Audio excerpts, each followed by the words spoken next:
আমি শুভজিৎ প্রামাণিক।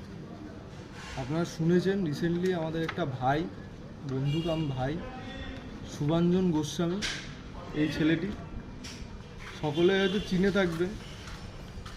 পেয়াদাপাড়ায় বাড়ি, ছেলেটির বনগা পেয়াদাপাড়ায় বাড়ি।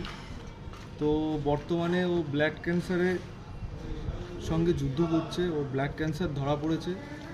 তো ওকে আমরা টাটাতে ভর্তি করানো হয়েছে রিসেন্টলি।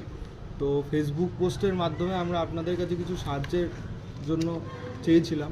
আপনারা সকলেই সাহায্য করেছেন, সাপোর্ট করেছেন। যেই কিউআরটা আপনাদের পাঠানো হয়েছে ওটা সেভিংস অ্যাকাউন্টের একটা কিউআর আছে। তো সাধারণত ওতে একটা ট্রানজ্যাকশান লিমিট থাকে, যেটা ওভার হয়ে গেছে। সেই কারণে কি হয়েছে, ওখানে আপনারা টাকা পাঠাবেন না ওটাতে। নতুন অ্যাকাউন্ট নাম্বার আমরা প্রোভাইড করছি, ওই অ্যাকাউন্ট নাম্বারে আপনারা পাঠাবেন টাকাটা। কি আছে অ্যাকাউন্ট হোল্ডারের নাম? পপি হালদার। পপি হালদার। ওই অ্যাকাউন্ট হোল্ডারে, ওই অ্যাকাউন্টে আপনারা টাকাটা পাঠাবেন। কেউ যদি